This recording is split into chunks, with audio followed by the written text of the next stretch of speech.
ପାଇକ ମାଟିର ମହକ କେରଙ୍ଗଗଡ଼। ମଧୁସୂଦନ ଦାସ ଲେଖିଛନ୍ତି, ଜାତି ଇତିହାସ ଜାତିର ନିର୍ଝର, ତହୁଁ ବହେ ସଦା ଜାତି ପ୍ରାଣଧାର। ସେ ଧାରରୁ ନୀର ପିଉଛି ଯେ ନର, ସେ ହେବ ନିଶ୍ଚୟ ଜାତି କର୍ମବୀର।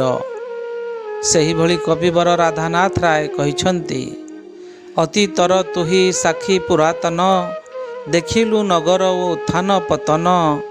ସ୍ମୃତି ତ କଦାପି ନୁହେଁ ଫିଙ୍ଗିବାର, ଫିଙ୍ଗି ପାରିଲେ ସେ ଲଭନ୍ତା ନିସ୍ତାର। ଅତୀତର ଅଭୁଲା ସ୍ମୃତି ବାସ୍ତବରେ ଆମ ଦେଶ, ମାଟି, ଗାଁ, ଜାତୀୟ ଚେତନା, ଭାବନା, ଗର୍ବ ଓ ଗୌରବ ହୋଇଥାଏ। ସେଇଥିପାଇଁ ଗବେଷକମାନେ କହିଥାନ୍ତି ଯେ ଯେଉଁ ଦେଶର ଅତୀତ ଇତିହାସ ନାହିଁ, ସେ ଦେଶର କିଛି ନାହିଁ। ଆମ ଦେଶର ଅନନ୍ୟ ଐତିହ୍ୟ ମଧ୍ୟରୁ କଳିଙ୍ଗ ବା ଓଡ଼ିଶାର ଐତିହ୍ୟ ଅନ୍ୟତମ। ଖୋର୍ଦ୍ଧାର ଐତିହ୍ୟ ଏକ ଚମତ୍କାର ଏବଂ ସାହସପୂର୍ଣ୍ଣ। ଖୋର୍ଦ୍ଧା ତା ନିଜ ଶବ୍ଦ ମଧ୍ୟରେ ହିଁ ଜଣାଇ ଦିଏ ଯେ ସେ କେତେ ବୀର ଓ ସାହସୀ। ପାଇକ, ଦଳେଇ, ଦଳବେହେରା ଏବଂ ସର୍ଦ୍ଦାରମାନେ ହେଲେ ଖୋର୍ଦ୍ଧାର ବାହୁବଳୀ। ଅତୀତ ଖୋର୍ଦ୍ଧା ରାଜ୍ୟ ମଧ୍ୟରେ 71ଟି ଗଡ଼ ରହିଥିଲା। କେରଙ୍ଗଗଡ଼ ସେଥିମଧ୍ୟରୁ ଅନ୍ୟତମ। କେରଙ୍ଗଗଡ଼ ଖୋର୍ଦ୍ଧାଗଡ଼ଠାରୁ ଉତ୍ତର ପଶ୍ଚିମ ଦିଗକୁ ମାତ୍ର 10 କିଲୋମିଟର ଦୂରରେ ଅବସ୍ଥିତ। କେରଙ୍ଗଗଡ଼ ଏକ ପ୍ରସିଦ୍ଧ ପୁରାତନ ଗଡ଼। ରାଜା ରାଜୁଡ଼ା ଅମଳରେ ଏହାର ଗୁରୁତ୍ୱ ବେଶ ଉପଲବ୍ଧି କରାଯାଉଥିଲା। ଏହା ପ୍ରାୟ ଖୋର୍ଦ୍ଧା ଗଜପତି ଶ୍ରୀ ଶ୍ରୀ ବୀରକିଶୋର ଦେବଙ୍କ ସମୟର କଥା। ଉତ୍ତର ଭାରତରୁ ଜଣେ ଯୁଦ୍ଧ ବିଦ୍ୟାରେ ନିପୁଣ ତକୀ ଖାଁ ନାମୀ ଖୋର୍ଦ୍ଧାର ତତ୍କାଳୀନ ରାଜାଙ୍କ ନିକଟରେ ତାଙ୍କର ସାମର୍ଥ୍ୟ ଦେଖାଇଥିଲେ। ଯୁଦ୍ଧ ବିଦ୍ୟାରେ ପାରଙ୍ଗମତା ଦେଖି ମହାରାଜ ତାଙ୍କୁ ଦଳବେହେରା ଉପାଧିରେ ଭୂଷିତ କରି କେରଙ୍ଗଗଡ଼ରେ ଅଧିଷ୍ଠିତ କଲେ। ଏ ତକୀ ଖାଁ ନାମ ଶୁଣି କେହି ଭ୍ରମରେ ନ ପଡ଼ିଯାଆନ୍ତୁ, କାରଣ ମହମ୍ମଦ ତକୀ ଖାଁ ନାମୀ ଶାସକ ଓଡ଼ିଶାରେ ଶାସନ କରି ନିଜ ଇତିହାସକୁ ନିଜେ ଖରାପ କରିବାର ଅନେକ ଐତିହାସିକମାନଙ୍କ ଲେଖାରୁ ଜଣାପଡ଼ୁଛି। ଏ ତକୀ ଖାଁ ଖୋର୍ଦ୍ଧା କେରଙ୍ଗଗଡ଼ର ସର୍ଦ୍ଦାର ଦଳବେହେରା ଥିଲେ। ଖୋର୍ଦ୍ଧା ରାଜାଙ୍କ ଅଧୀନରେ ରହି ତାଙ୍କୁ ସବୁ କ୍ଷେତ୍ରରେ ସାହାଯ୍ୟ ଓ ସହଯୋଗ କରୁଥିଲେ। ସେ ସମୟରେ କେରଙ୍ଗଗଡ଼ ଅଧୀନରେ ଥିଲା କେରଙ୍ଗ, ଦିବ୍ୟସିଂ ପ୍ରସାଦ, କୁଣ୍ଢିଲ, କୁମ୍ଭିଲ, ଠାକୁରପଡ଼ା, ପତନିବର, କାଠଖୁଣ୍ଟିଆ, ଗୌଡ଼ପୁଟ, ବରସାହି, ପାଇକ ତିଗିରିଆ, ଟାଙ୍ଗିଆପଡ଼ା, ନିଆଳ, ବିଙ୍କୁଡ଼ିଆ, ନୂଆପଡ଼ା ଏବଂ ମୁକ୍ତାପୁର ଗ୍ରାମ। ଦଳବେହେରା ତକୀ ଖାଁଙ୍କ ଜୀବନ ଚରିତ୍ର ବହୁତ ଭଲ ଏବଂ ଉଚ୍ଚକୋଟୀର ଥିଲା। ହିନ୍ଦୁ ଓ ମୁସଲମାନ ମଧ୍ୟରେ ଭାଇଚାରା ସୃଷ୍ଟି କରିବାରେ ସେ ଜଣେ ଆଦର୍ଶବାଦୀ ଥିଲେ। ତାଙ୍କ ଜୀବନ ଚରିତ୍ରରେ ଏପରି ଅନେକ ନଜିର ରହିଛି। 1817 ମସିହାରେ ପାଇକ ବିଦ୍ରୋହ ଆରମ୍ଭ ହୋଇଥିଲା। ତକୀ ଖାଁ ନିଜ ପାଇକ ଦଳକୁ ନେଇ ବକ୍ସିଙ୍କ ସହ ମିଶି ଇଂରେଜଙ୍କ ସହ ଲଢ଼ିଥିଲେ। ଐତିହାସିକ, ଗବେଷକ ତଥା ଖୋର୍ଦ୍ଧା ହାଇସ୍କୁଲର ପୂର୍ବତନ ପ୍ରଧାନ ଶିକ୍ଷକ ମୁରଲୀଧର ପ୍ରଧାନଙ୍କ ପୁସ୍ତକ ଅନ୍ୱେଷଣରେ ଲେଖା ଅଛି ଯେ ତକୀ ଖାଁ ସେ ସମୟରେ ଇଂରେଜଙ୍କ 2 ଜଣ ସେନାପତିଙ୍କୁ ଯୁଦ୍ଧରେ ନିପାତ କରିଥିଲେ। ଅନେକ ଐତିହାସିକଗଣ କୁହନ୍ତି, ଖୋର୍ଦ୍ଧାସ୍ଥିତ ଖ୍ରୀଷ୍ଟିଆନ କବରସ୍ଥାନରେ ଥିବା ଏକ ଉଚ୍ଚତା ବିଶିଷ୍ଟ ସ୍ମାରକ ସ୍ତମ୍ଭଟି ଥୋମସଙ୍କର, ଯାହାଙ୍କୁ ତକୀ ଖାଁ ଯୁଦ୍ଧରେ ହତ୍ୟା କରିଥିଲେ। ସେହିଭଳି ଖୋର୍ଦ୍ଧା ଗୁରୁଜଙ୍ଗସ୍ଥିତ ଧବଳେଶ୍ୱର ମନ୍ଦିରର ଉତ୍ତର ଦିଗ ପଟେ ଆଉ ଏକ ଖ୍ରୀଷ୍ଟିଆନ କବରସ୍ଥାନ ଜରାଜୀର୍ଣ୍ଣ ଅବସ୍ଥାରେ ପଡ଼ି ରହିଛି। ସେଠି ମଧ୍ୟ ଏକ ଉଚ୍ଚତା ବିଶିଷ୍ଟ ସ୍ମାରକ ସ୍ତମ୍ଭ ରହିଛି। କୁହାଯାଏ ସେ ସ୍ତମ୍ଭ ଟେଲରଙ୍କର, ଯାହାଙ୍କୁ ସେହି ଯୁଦ୍ଧରେ ତକୀ ଖାଁ ହତ୍ୟା କରିଥିଲେ। ପାଇକ ବିଦ୍ରୋହ 1820 ମସିହାରେ ଭୟଙ୍କର ରୂପ ନେଲା। ସେହି ସମୟରେ ତକି ଖାଁ ଏକ ଯୁଦ୍ଧରେ ଶହୀଦ ହୋଇଥିଲେ, କିନ୍ତୁ ତାଙ୍କର କୌଣସି ସ୍ମାରକ ସ୍ଥାନ ନାହିଁ। ସେ ଏପର୍ଯ୍ୟନ୍ତ ଅଜ୍ଞାତ। ତାପରେ କେରଙ୍ଗରେ ପିଢ଼ି ପରେ ପିଢ଼ି ଦଳେଇ ଦଳବେହେରା ସର୍ଦ୍ଦାର ବଂଶଗତ ବଢ଼ି ଚାଲିଲା। 1966 ମସିହାରେ ଓଡ଼ିଶାରେ ଭୟଙ୍କର ନଅଙ୍କ ଦୁର୍ଭିକ୍ଷ ପଡ଼ିଥିଲା।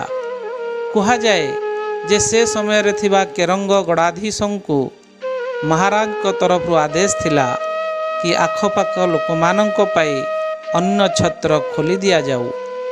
ଦଳବେହେରା ଜଣେ ଉଦାର ଭାବାପନ୍ନ ବ୍ୟକ୍ତି ଓ ବହୁତ ଦାନଧର୍ମ କରୁଥିବାର ବି ଲୋକକଥା ରହିଛି। ଜାତି ଧର୍ମ ବର୍ଣ୍ଣ ନିର୍ବିଶେଷରେ ସମସ୍ତେ ଏହି ଭୟଙ୍କର ସମୟରେ ଅନ୍ନଛତ୍ରରୁ ଭୋଜନ ଗ୍ରହଣ କରିଥିଲେ ବୋଲି କୁହାଯାଏ। ବ୍ରିଟିଶ ରାଜ ସମୟରେ ବିଂଶ ଶତାବ୍ଦୀର ପ୍ରାରମ୍ଭରେ କେରଙ୍ଗଗଡ଼ର ଦଳବେହେରା ଥିଲେ ଜାଫର ଖାଁ। କଲେକ୍ଟର ଖାନ ବାହାଦୁର ମୁସାଫ ଖାଁ ଥିଲେ କେରଙ୍ଗଗଡ଼ର ସେହି ଦଳବେହେରାଙ୍କ ଦାୟଦ। ଏବେ ବି କେରଙ୍ଗ ଗାଁରେ ପାଇକ ଆଖଡ଼ା କରାଯାଉଛି। ପାଇକ ଆଖଡ଼ା ପ୍ରତିଭା ସମ୍ପନ୍ନ ବ୍ୟକ୍ତିମାନେ ଏ କଳା ଓ ସଂସ୍କୃତିକୁ ଏବେ ମଧ୍ୟ ବଜାୟ ରଖିଛନ୍ତି। କେରଙ୍ଗଗଡ଼ ବିଷୟରେ ଅନେକ ମହାତ୍ମାମାନେ କହିଯାଇଛନ୍ତି ଯେ କେରଙ୍ଗ କେତେ ରଙ୍ଗ। ପ୍ରକୃତରେ କେରଙ୍ଗଗଡ଼ ଅନେକ ପ୍ରତିଭାକୁ ନେଇ ପ୍ରସିଦ୍ଧି ଲାଭ କରିଛି। ଏହି କେରଙ୍ଗ ମାଟି ଶତାଧିକ ପାଇକ ମଣିଷକୁ ଜନ୍ମ ଦେଇଛି, ଯେଉଁମାନେ ଦେଶର ସୁରକ୍ଷା ପାଇଁ ବିଭିନ୍ନ ସେନାବାହିନୀରେ ଯୋଗ ଦେଇ ଦେଶ ମାତୃକା ସହ ପ୍ରେମ ଓ ଅନୁରକ୍ତିର ଜ୍ୱଳନ୍ତ ପ୍ରମାଣ ଦେଇଛନ୍ତି।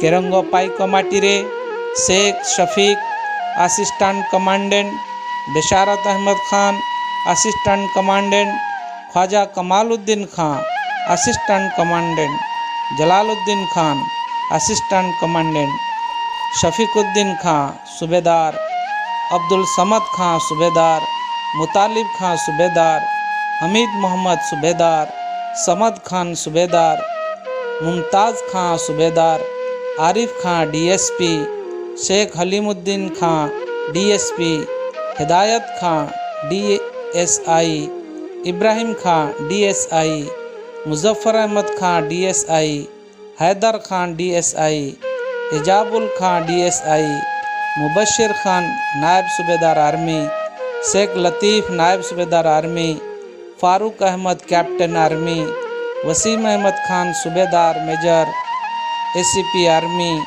Zafarullah Khan naib subedar army, Shafiqullah Khan inspector CRPF, Mahbur Rahman inspector CRPF, Mustafa Khan SI CRPF, Zahoor Khan air force, Kaleem Khan air force, Ziauddin Khan air force, Abdul Rahim Khan naval, Idris Khan naval, Mohammad Kamrul Haq naval, Azizuddin Khan SI, Ehsanul Haq SI एवं Shabbir Ahmed SI, Ahmed Khan ASI CISF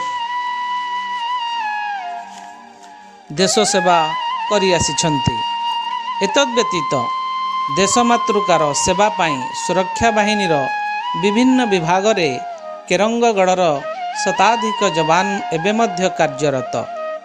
केरंगगढ़र जवान माने चाइना युद्ध 1962, 1965 एवं कारगिल युद्धरे मध्य देश पाई लढ़िछन्ति। शहीद रहमतुल्लाह खान सीआरपीएफ भी देशमातृका सेवा करिबा समय रे आतंकवादी द्वारा 27 जनवरी 1987 रे शहीद होइथिले। यह देश और गाँ माटी पाई गर्व और गौरव। एपरिकी 1992 मसीहारे जेतेबेले हैदराबाद रे निजाम सरकार एक अलगा राज्य गठन करिबा स्वप्न देखिथिला,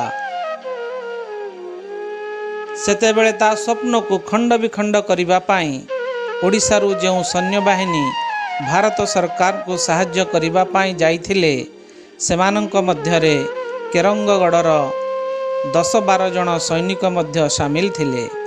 यह सहित हसन खान एवं ख्वाजा कमालुद्दीन खान केरंगगढ़र पहलवान थिले। आखपाख अंचल तांको कीर्तिर बहुत चर्चा थिला। सेहिभଳି केरंगगढ़ फुटबॉल खिलाड़ी मानक नाम रे मध्य बेस परिचित। एपरिकी अनेक एही क्रीडार प्रतिभा जोगु भल चाकरी मध्य करि पारिछंती। एही गाँर केतेक महान खेलाड़ी स्मृति रे प्रतिवर्ष राज्य स्तरीय फुटबॉल टूर्नामेंट रो आयोजन करा जाउछि। खुर्दा फुटबॉल स्टेडियम रे नजीर खां फुटबॉल टूर्नामेंट एवं केरंग स्थित अहमदिया मुस्लिम फुटबॉल पड़िया रे ख्वाजा कमालुद्दीन फुटबॉल टूर्नामेंट रो आयोजन करा जाउछि।